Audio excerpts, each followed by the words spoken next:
नमस्कार। यूक्रेन और रूस के युद्ध में एक ऐसे खिलाड़ी की एंट्री हुई है जिसके एक एक कदम पर पूरी दुनिया की सांसें अटकी हुई हैं, और वो देश है ईरान। ऐसा लग रहा है कि ईरान के ड्रोन रूस के लिए एक तुरुप का इक्का साबित हो रहे हैं। लेकिन क्या ये दोस्ती दुनिया को एक नए और शायद ज्यादा बड़े संकट की तरफ ढकेल रही है? चलिए आज इसी बात को समझने की कोशिश करते हैं।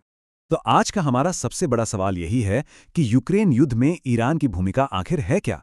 क्या वो एक खलनायक है जो इस जंग की आग में घी डाल रहा है, या फिर वो एक ऐसा गेम चेंजर है जो रूस के लिए लड़ाई का पूरा नक्शा ही बदल रहा है?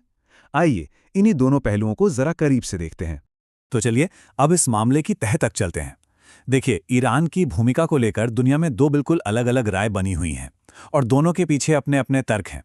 एक नज़र से देखें तो वो युद्ध को भड़काने वाला लगता है, और दूसरी नज़र से देखें तो रूस का एक बहुत ज़रूरी सैन्य साथी। दिलचस्प बात यह है कि ये दोनों ही नज़रिए एक ही सिक्के के दो पहलू जैसे हैं। पश्चिमी देश और यूक्रेन के लिए ईरान एक विलन है। क्यों? क्योंकि आरोप है कि उसके दिए शाहिद ड्रोन से यूक्रेनी शहरों और इंफ्रास्ट्रक्चर पर हमले हो रहे हैं, जिससे आम नागरिकों की मुश्किलें बढ़ रही हैं। वहीं अगर रूस के नज़रिए से देखें तो ईरान एक गेम चेंजर है। ये ड्रोन रूस को एक सस्ता लेकिन बहुत कारगर हथियार देते हैं, जिससे वो यूक्रेन के महंगे एयर डिफेंस सिस्टम पर लगातार दबाव बनाए रखता है। अब सवाल ये उठता है कि रूस जैसी दुनिया की दूसरी सबसे बड़ी सैन्य ताकत को आखिर इन ईरानी ड्रोन्स की जरूरत पड़ी ही क्यों? इसका जवाब छिपा है एक बहुत ही सोची समझी और चालाक सैन्य रणनीति में। चलिए देखते हैं कि रूस का ये ड्रोन गेम आखिर काम कैसे करता है। देखिए, रूस की स्ट्रैटेजी यहाँ 3 कदमों में बिल्कुल साफ दिखती है। सबसे पहले वो बड़ी तादाद में सस्ते ड्रोन भेजता है। अब इन्हें रोकने के लिए यूक्रेन को अपनी कीमती एयर डिफेंस मिसाइलें इस्तेमाल करनी पड़ती हैं। लगातार ऐसा होने से क्या होता है, यूक्रेन का एयर डिफेंस सिस्टम थकने लगता है, उसका स्टॉक कम होने लगता है, और इसका सीधा फायदा रूस को मिलता है। उसकी अपनी महंगी और पावरफुल मिसाइलें बड़े और ज़रूरी टारगेट्स के लिए बची रह जाती हैं। और यही एक लाइन इस पूरी रणनीति का निचोड़ है, कम खर्च में ज़्यादा नुकसान पहुंचाने का एक जरिया।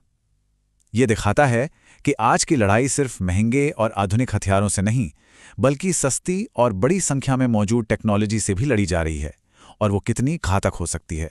अभी तक तो हमने बात की जंग के मैदान की, लेकिन ईरान के इस खेल में शामिल होने का असर सिर्फ यूक्रेन तक ही सीमित नहीं है।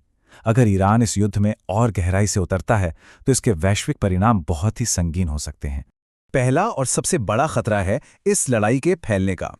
अगर ईरान सीधे तौर पर इस जंग में और ज्यादा शामिल होता है तो ये आग सिर्फ यूक्रेन तक नहीं रुकेगी, ये मध्य पूर्व तक फैल सकती है, एक ऐसा इलाका जो पहले से ही बारूद के ढेर पर बैठा है। दूसरा बड़ा जोखिम सीधे सीधे दुनिया भर की अर्थव्यवस्था से जुड़ा है। ईरान तेल का एक बहुत बड़ा खिलाड़ी है। अगर फारस की खाड़ी में जरा भी अशांति होती है तो तेल की सप्लाई पर असर पड़ेगा।